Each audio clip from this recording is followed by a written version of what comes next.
the best college football player of all time? Me. Neither. Me. Me?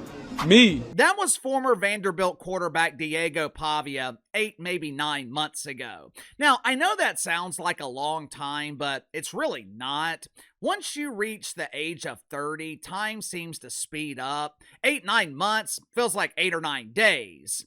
Wasn't all that long ago that Diego Pavia was on top of the world. He was a Heisman candidate. He was achieving what was previously thought to be impossible at Vanderbilt, which is actually winning football games.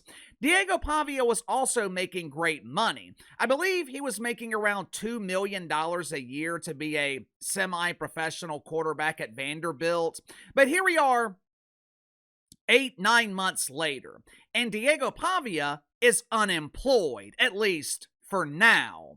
Back in April, the NFL determined that 257 college football players were qualified to play in their league. Diego Pavia, not one of them, but that's okay. After the draft, the Baltimore Ravens signed Diego Pavia in free agency. For the first time in his life, he was given a big boy job. Like most young men fresh out of college, I'm sure it wasn't really his dream job. The pay sucked. There was no guaranteed money involved. The main thing the Baltimore Ravens were offering Diego Pavia was an opportunity. He was invited to minicamp. He participated in OTAs. 3 months later, the Baltimore Ravens decided, this kid is the drizzling shits. Get his ass out of here. Diego Pavia was dumped by the Ravens before training camp even started.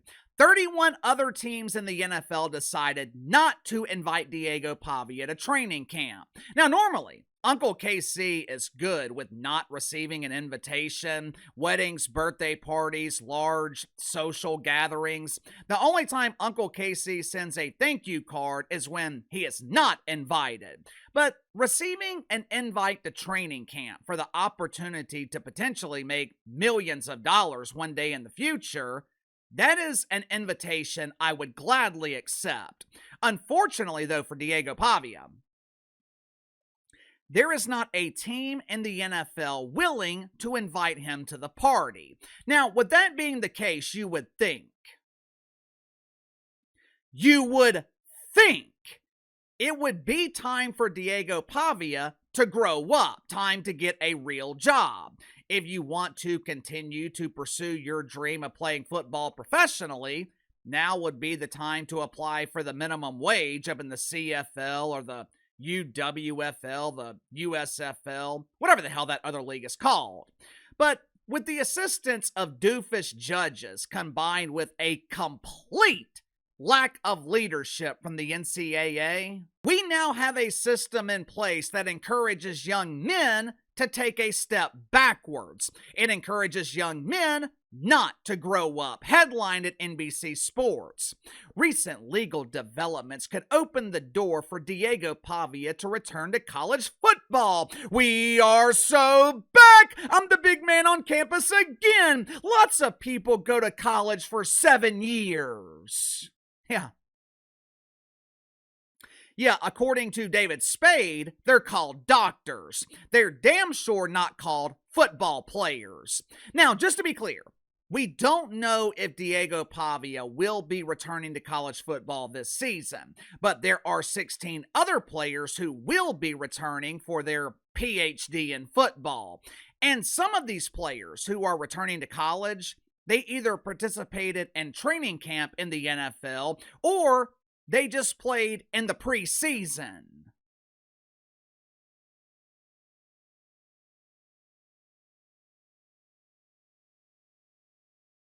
What the hell are we doing?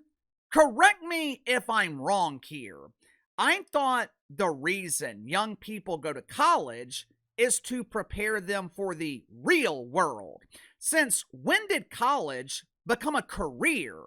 When I grow up, I want to be a professional student.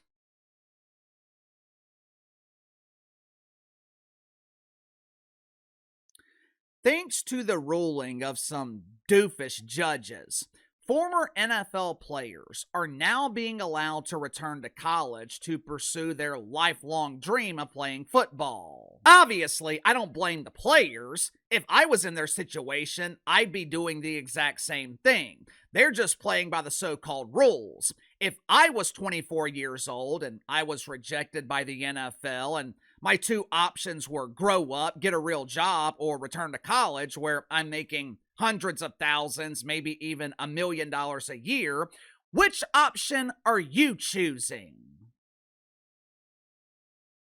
There are so many problems with the current NIL system in college sports. For starters, these grown men, they are taking away opportunities from young men. To me, this is kind of similar to what Enes Kanter and Royce White are trying to do in the WNBA by declaring for the WNBA draft and potentially taking away opportunities from women.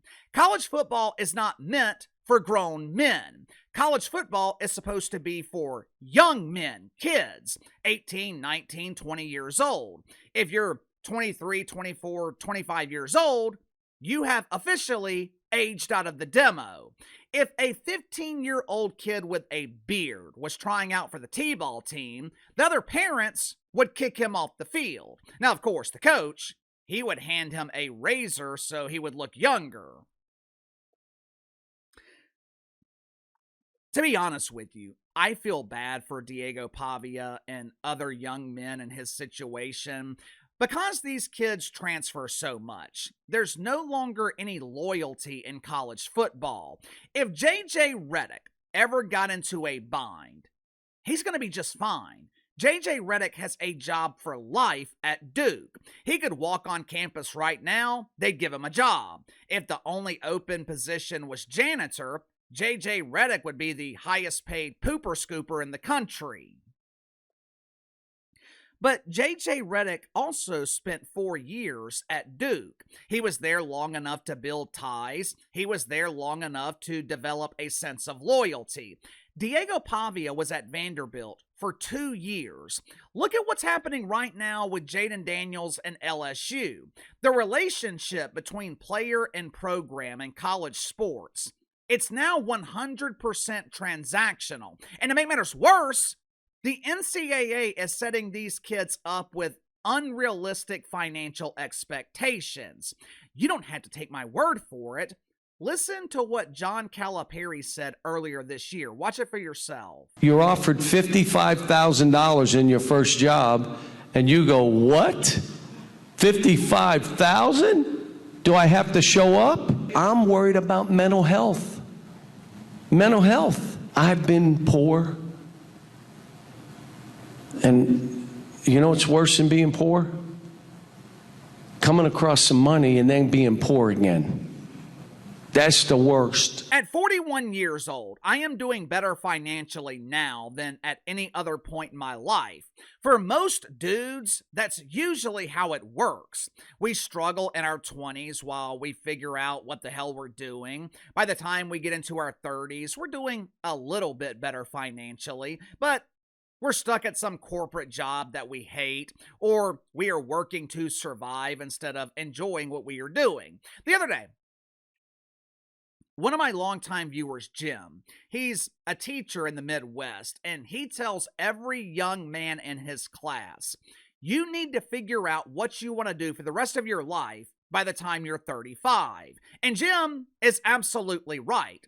By the time I was 35, I had started my YouTube channel. I figured out what I was supposed to do, and it's paid off for me.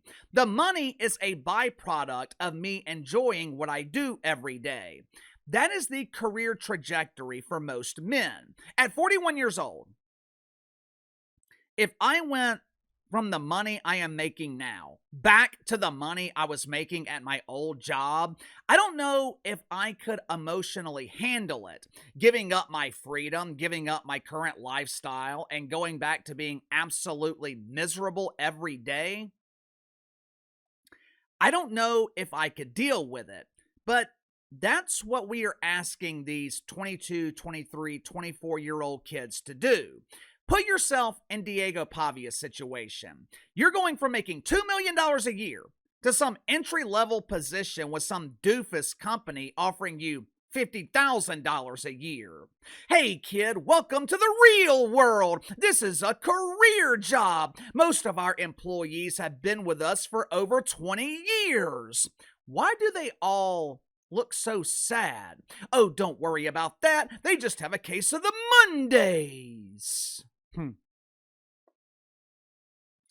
Yeah, I remember having a case of the Mondays. Matter of fact, I had a severe case. When I was at my old job, I had a case of the Mondays 5 days a week. My last 6 to 12 months with the company felt like every day was Monday. I started dreading Monday morning on Friday afternoon. The point is, the NCAA is setting these kids up for disappointment and failure.